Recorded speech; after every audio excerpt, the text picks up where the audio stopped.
Elena Vasquez was eating cold noodles in her small apartment when the wall turned into light. She dropped her fork and stepped back as the hologram filled her tiny kitchen with blue glow. A voice spoke in 17 languages at once, before settling on Spanish, then English. Elena Maria Vasquez. Identification number 7749 Delta 3. You have been selected for mandatory enrollment at the Vorthakian Institute of Applied Lethality. Transport will arrive in 6 standard hours. Resistance is classified as a capital offense under Concordat Law 7781. Compliance is required. The hologram showed an image of a black moon orbiting something that hurt her eyes to look at.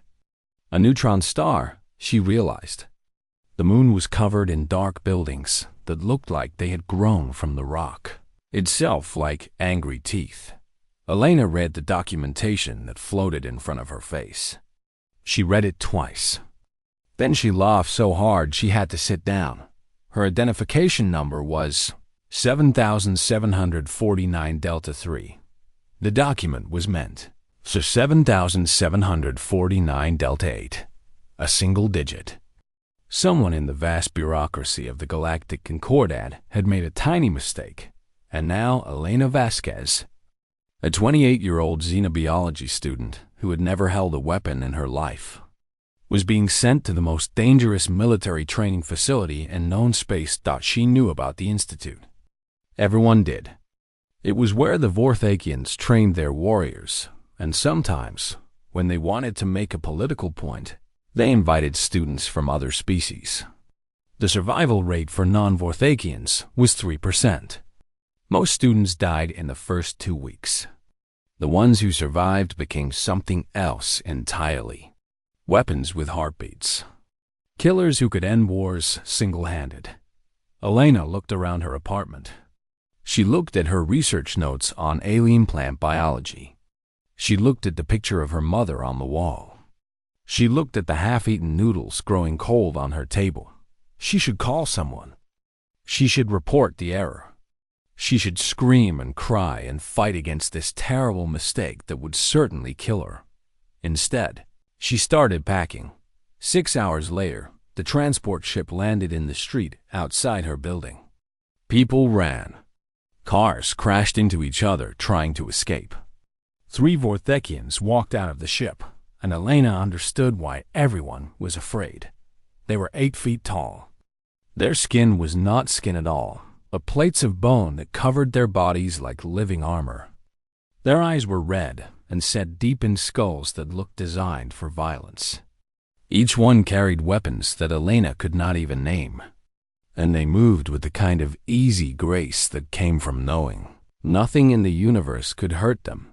The leader looked at a device in his hand, then at Elena, who stood alone on the empty street with a single bag over her shoulder. "Elena Vasquez?" His voice sounded like stones grinding together. "That's me. You will come with us. I know." She smiled at him. "Can I bring my research materials? I have some very interesting samples of modified algae that I would hate to lose." The Vorthakian stared at her. His 2 companions stared at her. None of them moved. "You are not afraid," the leader said. It was not a question, but there was something in his voice that sounded almost like confusion.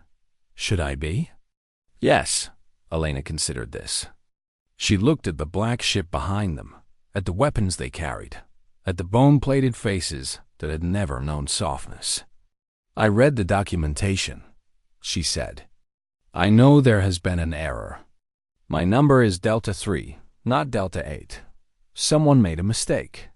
The Concordat does not make mistakes. The Concordat is run by living beings. Living beings always make mistakes. It is how we learn." She picked up her bag and walked toward the ship. "But I have decided that I do not want to fight this particular mistake. I have spent 6 years studying alien biology from pictures and samples in sterile labs. Now I am being offered the chance to study Vorthakians up close, to see your institute, to learn things that no human has ever learned." She stopped in front of the leader and looked up at him. The top of her head barely reached his chest. "I may die," she said. "Probably I will die. But I will die learning something new." "That seems like a good way to go." The leader did nothing for a long moment. Then he made a sound that might have been a laugh, though it sounded more like breaking bones. "You are strange, human." "Thank you." The journey to the Institute took 11 days. Elena spent the time reading everything she could find about Vorthakian culture, which was not much. They were a warrior species. They valued strength above all things. They had conquered 17 star systems before joining the Galactic Concordat, and they had joined only because the Concordat offered them better wars to fight. The 3 guards did not speak to her. They watched her constantly, waiting for her to break, to cry, to beg. She disappointed them every day by asking questions about their ship, their weapons, their bone dash plating dot on the 7th day. The youngest guard answered one of her questions. He told her that Vorthadians shed their bone plates once every 10 years and grew new ones. Elena was so excited by this information that she wrote 17 pages of notes and asked if she could see any shed plates. The guard looked at her like she had grown a second head. Then he walked away and did not speak to her again. When the ship finally landed on the obsidian moon of Kethvora, Elena pressed her face against the viewing window like a child seeing snow for the first time. The Institute spread across the dark landscape like a city built by nightmares. Black towers reached toward a sky filled with the deadly light of the neutron star. Figures moved between buildings, all of them large, all of them armed. "This is where you will die," the leader said. Standing behind her, Elena turned to look at him. She was smiling. "Maybe," she said. "But first, I am going to learn everything I can. I am going to understand this place. I am going to study your people and your methods and your world. And if I die, I will die with a head full of knowledge that no human has ever had." She picked up her bag and walked toward the door. "Besides," she added, "I have always been very difficult to kill. It is one of my best qualities." The leader watched her go. In 40 years of collecting students from across the galaxy, he had never seen anything like her. He had seen warriors who faced death with courage. He had seen criminals who accepted their fate. Easy geniuses who thought they could outsmart the Institute. But he had never seen someone who looked at the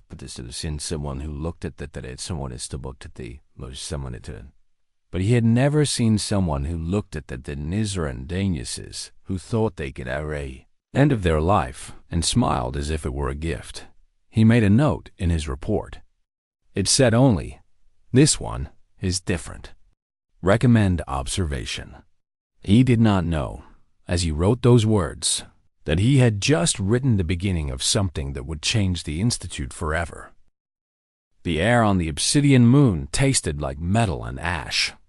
Elena breathed it in deeply as she stepped off the transport ship, filling her lungs with the strange atmosphere while the other, arriving students coughed and choked around her. There were 47 of them. 47 beings from across the galaxy who had been selected, sentenced, or sold to the Institute. Elena was the only human. She was also the smallest person in the group by a significant margin. The others were impressive in their own ways. Tall insectoid Kroth warriors with blade-sharp arms. Sleek Selvari with their silver skin and 3-fingered hands. Silent Methkai assassins whose bodies seemed to blur at the edges as if they existed partly in shadow. Massive Govan who looked like walking mountains of muscle and stone dot. All of them were afraid. Elena could see it in the way they stood, the way they breathed, the way their eyes moved constantly across the dark landscape, looking for threats. A Vorthakian stood waiting for them. He was larger than the guards from the transport, and his bone plating was covered in scars that told stories of violence Elena could not imagine. One of his eyes had been replaced with something mechanical that glowed red in the dim light. "I am Commandant Rethkor," he said. His voice carried across the landing area without effort. "You are students of the Institute. Some of you will become weapons. Most of you will become corpses. This is the only truth you need to understand." He began walking toward the largest building, and the students followed because there was nothing else to do. Elena walked at the back of the group, taking notes on a small device she had hidden in her sleeve.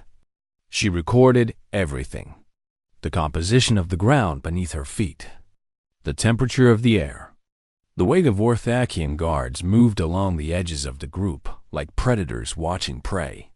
On the first night, 3 students died. One fell into a pit that opened without warning in the floor of the sleeping quarters. One was poisoned by the food, which contained compounds deadly to his species. One simply vanished during the night, and no one ever found out what happened to her. Elena survived the first night by not sleeping. She sat in a corner of the large room where all the students had been placed and watched. She watched the floor for signs of movement. She watched the food being delivered and noted which students ate which portions. She watched the shadows for things that should not be there by the morning. She had filled 30 pages of notes and identified 7 different ways the Institute was trying to kill them. On the second day, they were sent to the Razor Gardens for navigation training. The instructor, a female Vortachian with half her body replaced by cybernetics, explained the rules simply. You will travel from one end of the gardens to the other. You will be armed. Other students will try to kill you. If you kill them instead, you will receive additional food rations. If you die, you will be recycled into fertilizer for the plants. The gardens were beautiful in a terrible way. Black flowers with petals that could cut through bone. Trees that leaked acid from their bark. Vines that moved on their own, seeking warm bodies to wrap around and squeeze. Most students ran. They fought each other and the environment, struggling to reach the far end as quickly as possible. Elena walked. She walked slowly through the garden, stopping to examine plants that caught her interest. She collected samples when she could do so safely. She took notes on the behavior of the predatory vines and the chemical composition of the acid trees. Her Croth warrior attacked her halfway through. She did not fight back. She simply ducked under his blade arm and kept walking, leaving him confused and angry behind her. "Why did you not kill him?" a voice asked. Elena looked up to see a Methkai watching her from the shadows of a nearby tree. This one was female, with dark eyes that never seemed to blink. "I am not here to kill," Elena said. "I am here to learn. You will die with that attitude." "Perhaps. But I will die knowing what these plants are capable of. Did you know that the black orchids over there produce a compound that could stop pain completely? I could change medicine forever with what I have learned today." The Methkai stared at her for a long moment, then vanished into the shadows without another word. Elena emerged from the Razor Gardens 4 hours after everyone else. She was covered in small cuts where plants had caught her. Her clothes were torn and stained with strange fluids. But she was smiling, and her pockets were full of samples that had never been properly studied. Commandant Rethkor was waiting for her. "You were meant to fight," he said. "The plants were more dangerous than the other students," Elena replied. "Also more interesting. Your razor orchids have a paralytic compound that could change how we do surgery. Your acid trees produce a substance that could dissolve almost any material safely. This garden is not just a weapon. It is a treasure." She held out her notes to him. Pages and pages of observations, drawings, and chemical analyses done with the limited equipment she had. Rethkor looked at the notes. Then he looked at her. His mechanical eye whirred as it focused. "You are not afraid of death," he said. "I am afraid of dying without learning anything new." I am afraid of wasting the time I have been given. I am not afraid of pain or struggle or even the end of my life, because those things are just part of learning. You are insane. Perhaps, but I am also very interested in your bone plating. I noticed that the guards on the transport mentioned you shed and regrow it every 10 years. I would very much like to study a sample if you have any available. Vrethkor made a sound that might have been a laugh. It was hard to tell with Vorthakians. Survive the week, human. Then we will talk about samples. Elena smiled. I look forward to it. By the end of the first week, only 19 students remained. Elena had not killed anyone. She had not won any combat exercises. She had lost every fight she was forced into, often badly, but she had learned more about Vorthakian biology, chemistry, and technology than any human in history. She had filled 3 notebooks with observations. She had started treating her own wounds using compounds she developed from garden plants. And something strange was happening. The other students had started watching her, not with hunger or hostility, but with confusion. The human should have been dead days ago. The human should have broken under the pressure and the pain and the constant threat of death. Instead, the human took notes. The human asked questions. The human smiled. The instructor from the Razor Gardens, the one called Skethmora, found Elena one evening sitting outside the barracks, studying the stars. Why do you smile? Skethmora asked. Elena looked up at her, at the scars in the cybernetics and the eyes that had seen more death than Elena could imagine. Because I am alive, Elena said. And because tomorrow I might learn something new. That is enough reason to smile. Skethmora sat down beside her. It was the first time any Vorthakian had sat with a student. Tell me about your cybernetics, Elena said. How do they interface with your nervous system? Does the bone plating grow around them, or do you have to adjust it? For the first time in 40 years, Skethmora answered a student's questions. She talked for 3 hours, and Elena wrote down every word. Something was changing in the Institute. No one could name it yet, but it had already begun.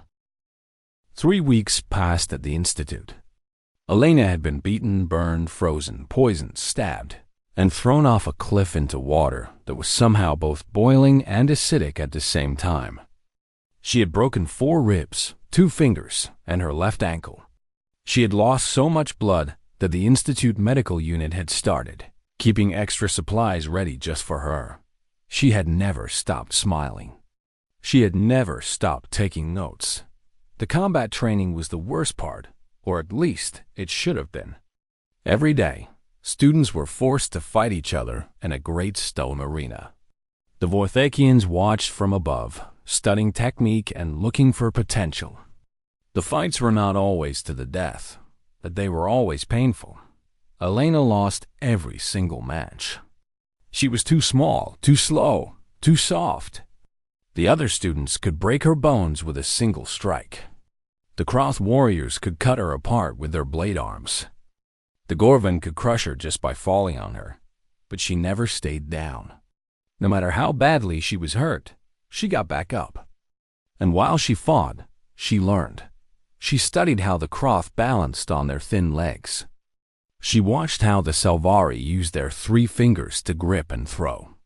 She observed the Methkai fighting style, which relied on speed and shadows rather than strength.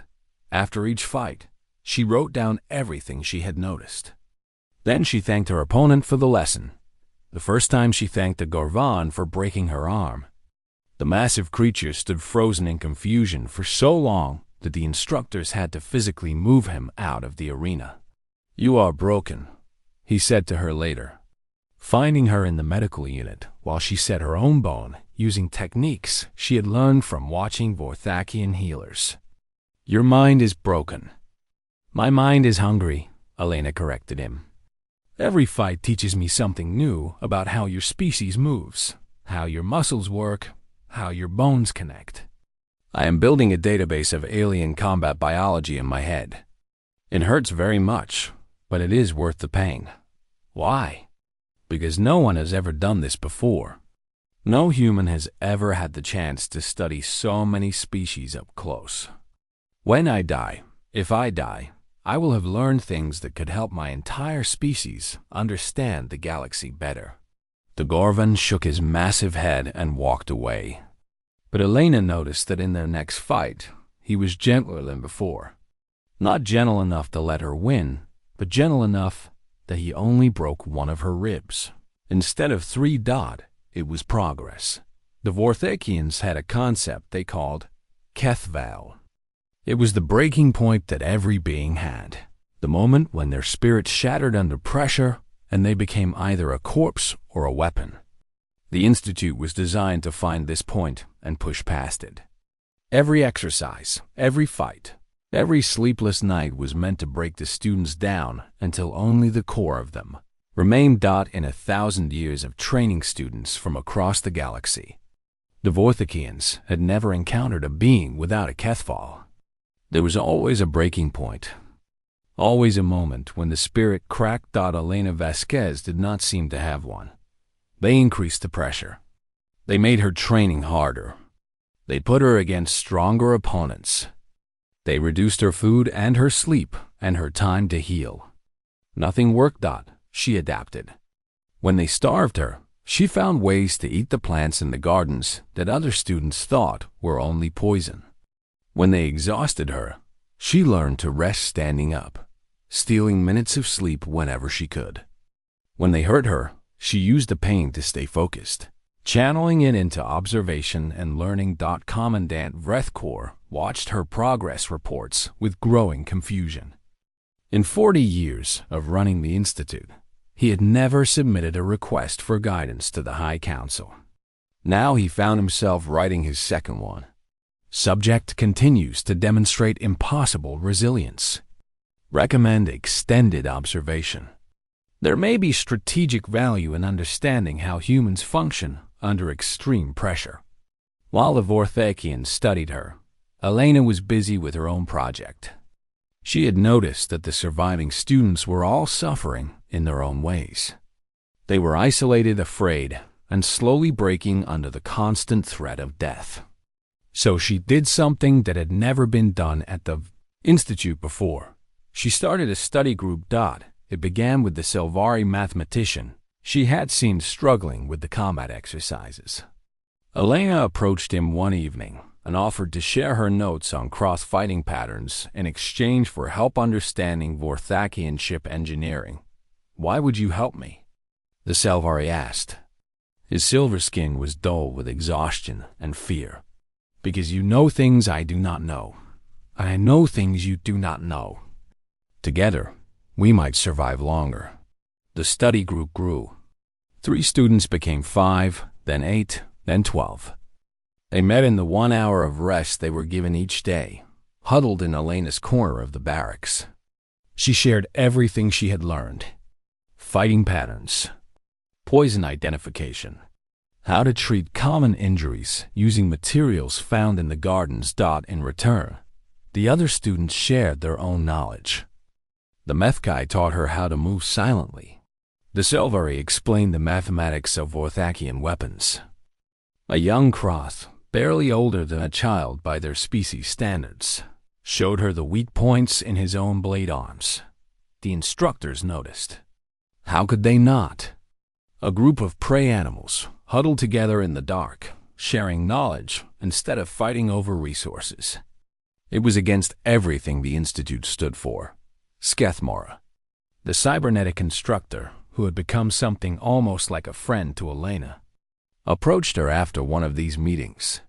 "You are making them weak," she said. "Cooperation is weakness. The galaxy does not reward those who share."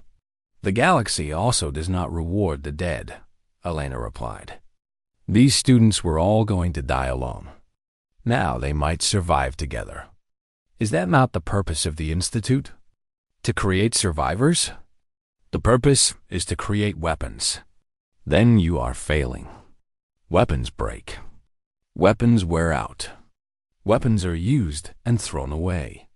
Elena looked at the group of students watching from the shadows of the barracks. I am not making weapons. I am making something better. I am making people who understand each other, who trust each other, who will fight for each other not because they are ordered to, but because they want to. Skethmore was quiet for a long moment. Her mechanical eye clicked and whirred as she processed this idea. You are dangerous, she said finally. Yes, Elena agreed, but not in the way you expected. The next day, Skethmore joined the study group. She did not speak at first. She just watched as Elena taught a young Gorvan how to treat acid burns and a terrified Solvari how to recognize the signs of poisoned food. Then, slowly she began to share her own knowledge. Combat techniques, survival strategies, the secrets of Orthothian technology that she had learned in her decades of service. The other instructors were furious. Of Orthokian teaching prey animals, sharing warrior knowledge with the weak. But Vrethkor did not stop her. He watched from the shadows of his command center, studying the footage of these strange meetings, and he felt something he had not felt in many years. He felt curious. What was this human doing? What was she building? And why did he find himself wanting to see how it would end? The study group continued to meet. The students continued to learn, and Elena continued to smile, even as her body was covered in bruises and her notebooks filled with secrets that no human had ever known. She was not just surviving the Institute anymore. She was changing it. She just did not realize yet how much. The Crucible was the most feared test at the Institute. It came in the 9th week, when the surviving students had been worn down to their bones and their spirits hung by threads.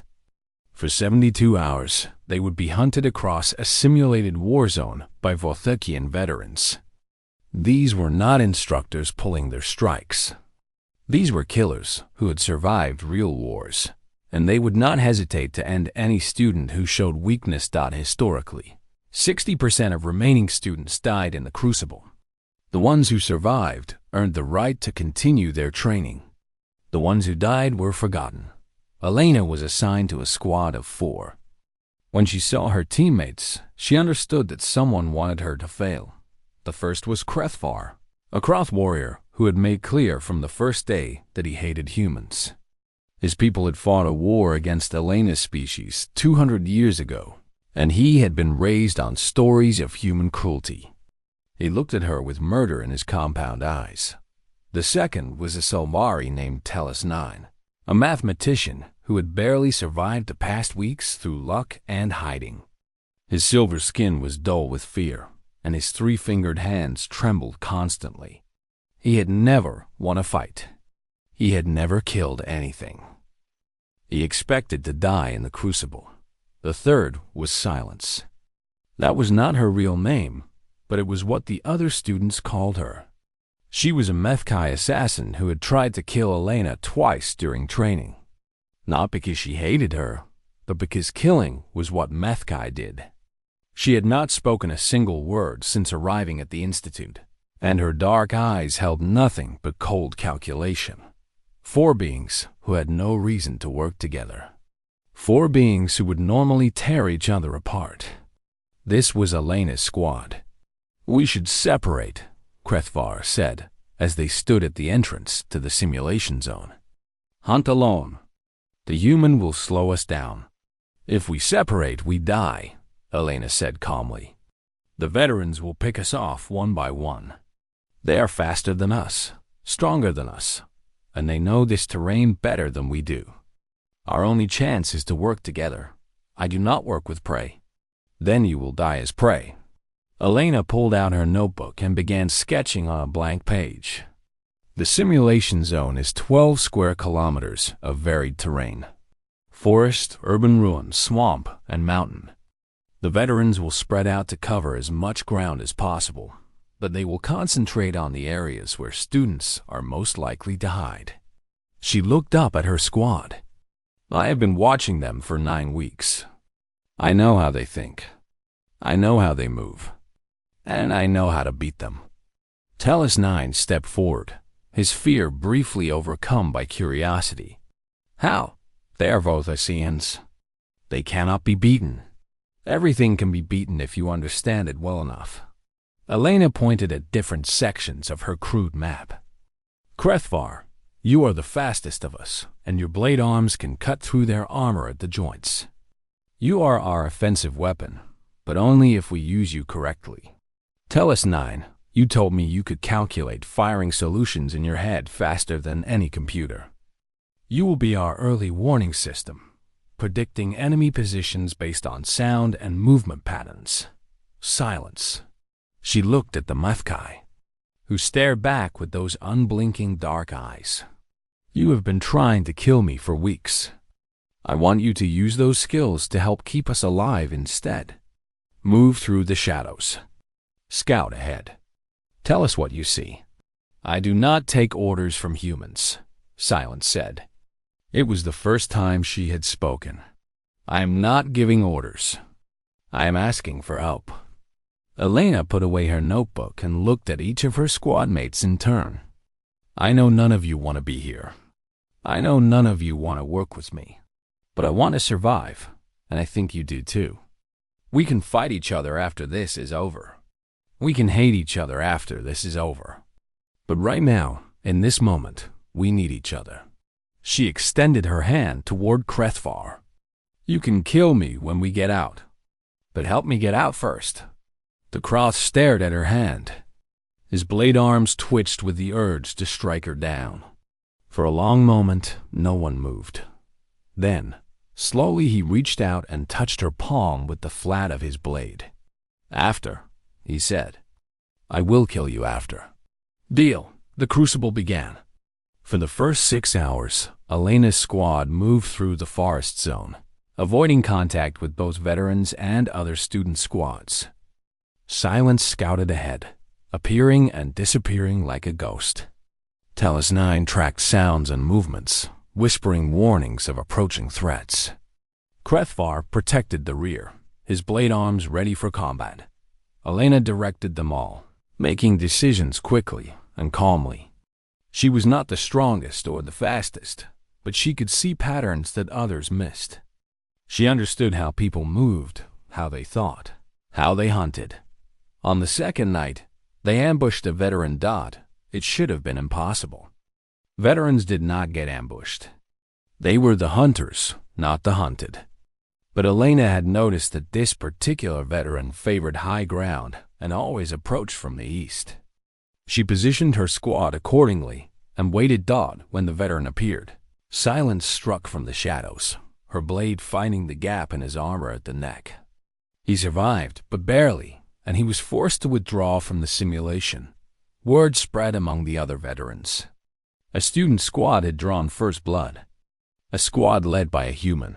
Of all things, they started hunting Alana's squad specifically, or followed with 60 hours of running, hiding, fighting, and surviving. Elena's squad was pushed to their absolute limits. Tellus 9 was wounded in an ambush, and Elena carried him for 3 kilometers through a swamp while Krethvar held off 2 veterans. Silence was nearly killed by a trap, and only Elena's knowledge of Orthakian technology allowed her to disarm it in time, and Elena herself was hurt badly in a final confrontation. A veteran caught her alone and beat her nearly to death before Krethvar arrived and drove him off. She should have stayed down. She should have let her squad continue without her. Instead, she got up. Blood running down her face, ribs cracked, one arm hanging useless at her side. She got up and kept walking. Why? Krethvar demanded. Why do you not stay down? Why do you not give up? Because giving up means you were right about humans, Elena said through gritted teeth. And I refuse to let you be right. The crucible ended. Elena's squad emerged intact. 4 beings who should have died. 4 beings who had learned to trust each other, if only for 72 hours. Commandant Vrethkor watched the footage of their final emergence. He watched Krethvar carrying the wounded Tellus 9. He watched Silence walking beside Elena, close enough to protect her, The assassin who had tried to kill her now guarding her like precious cargo. He watched Elena herself, broken and bleeding, but still smiling, still taking notes with her one working hand. The human should have been the weak link. The human should have been the first to die. Instead, the human had forged 4 strangers into something that looked almost like a team. What are you? Vrethkor whispered to the screen.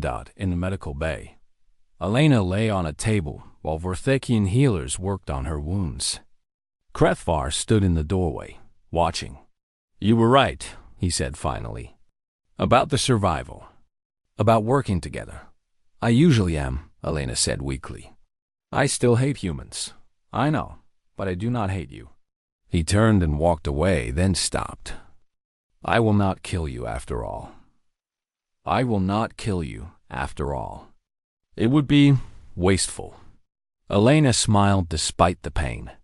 Thank you, Krethvar. That is the nicest thing anyone has said to me all week. In the shadows of the medical bay, silence watched. She had not left Elena's side since the crucible ended. She did not understand why. She had been raised to be alone, to trust no one, to kill without hesitation. But this human had changed something in her. Something small. Something she could not name. She stayed in the shadows and watched over Elena while she healed Dot. It was the first time she had ever protected anyone but herself. The delegation arrived on a ship made of white metal and soft curves, so different from the black angles of Vorthakian design that it looked like a creature from another universe. It landed in the main courtyard of the Institute, and 3 officials stepped out wearing the formal robes of the Galactic Concordat. They had come to fix an error. Elena was summoned to the Hall of Endings, a vast chamber where students either graduated or were executed depending on their performance. She walked through corridors that had once terrified her, past instructors who now nodded in something almost like respect. Silence walked beside her, as she had every day since the Crucible. The Methkai had not explained why she stayed close. She did not need to. Elena understood. Commandant Vrethkor waited in the hall with the delegation. His scarred face showed nothing, but his mechanical eye tracked Elena's movements with unusual intensity. Elena Maria Vasquez, the lead delegate said. He was a Selvari, tall and silver, with the careful pronunciation of someone who had practiced this speech many times. We have discovered a grave administrative error. You were brought to this institute due to a clerical mistake. Your identification number differs by 1 digit from the intended recipient. He held out a datapad showing the documentation. On behalf of the Galactic Concordat, we offer our deepest apologies. You will be returned to Earth immediately with full compensation for your suffering. The officials responsible for this error will be punished severely. Elena looked at the datapad. She looked at the delegation with their soft robes and their soft faces. She looked around the Hall of Endings, at the black stone walls that had witnessed so much death. Then she looked at Vrethkor. Can I stay? The silence that followed was absolute. Even the air seemed to stop moving. You want to remain? Vrethkor's voice cracked slightly on the last word. Something Elena had never heard before. I have learned more in 9 weeks than I would have in a decade on Earth. I have studied Vorthakian biology, chemistry, and technology. I have developed new medical compounds from your garden plants.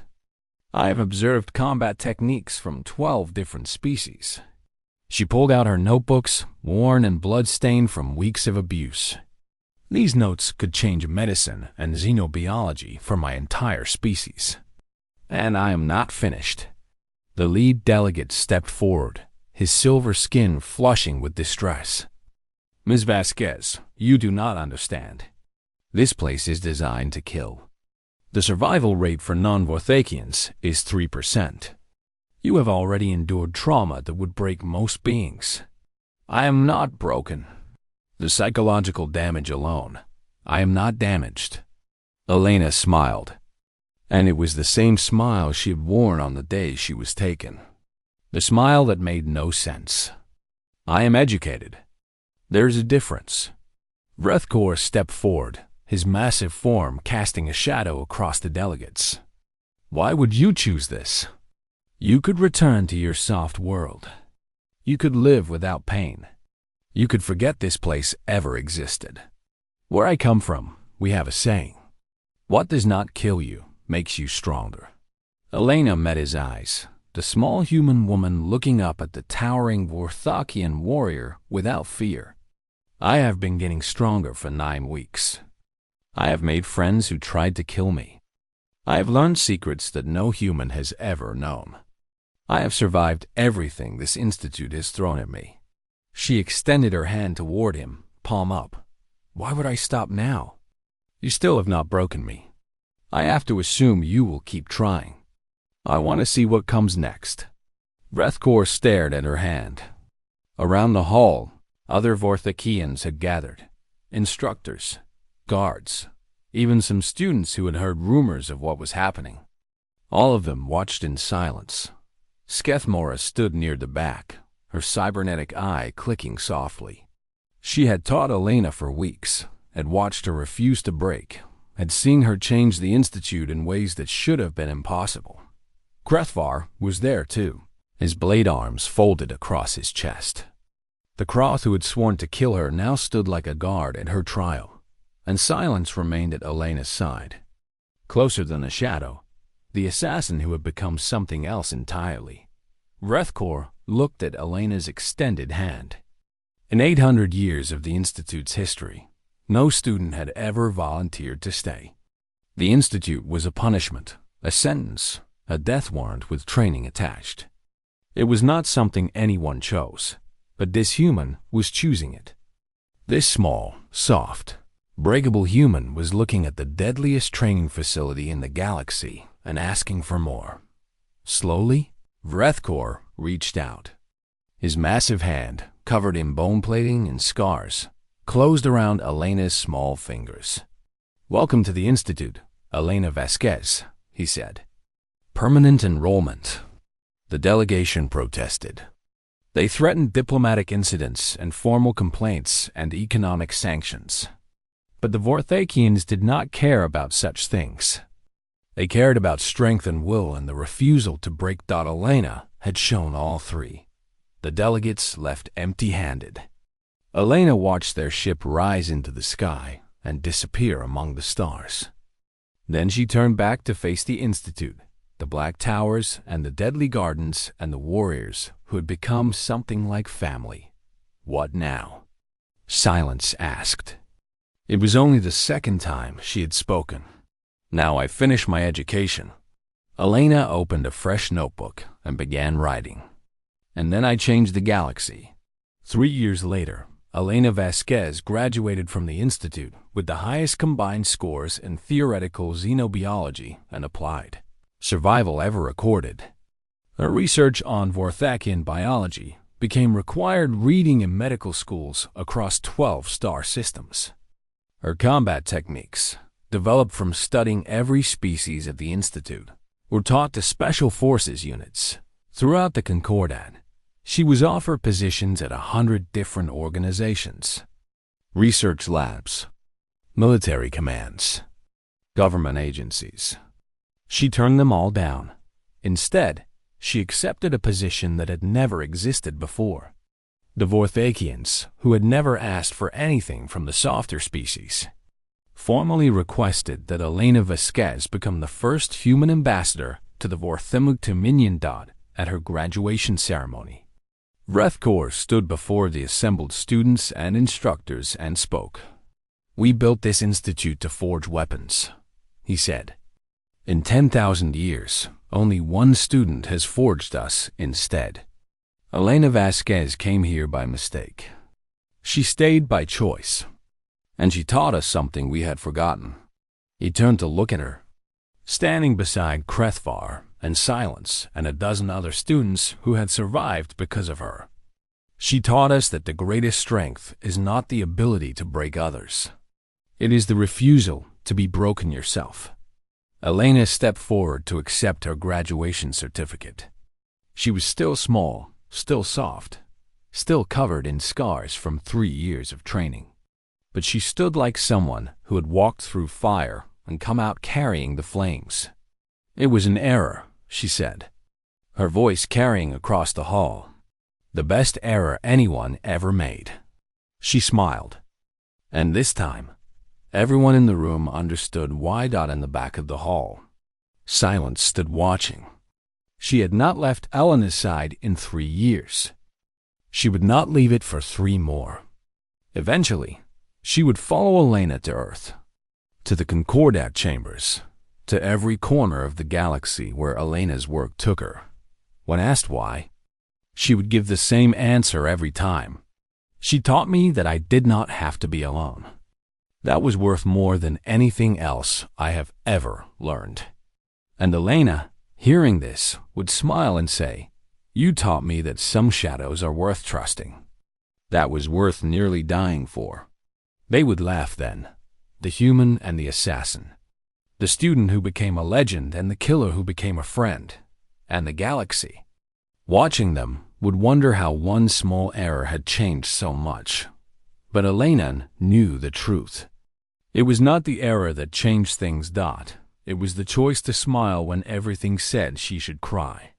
The choice to learn when everything said she should fight. The choice to stay when everything said she should run. Humans were strange that way. They looked at the impossible and said, "Why not?" And sometimes the impossible had no answer.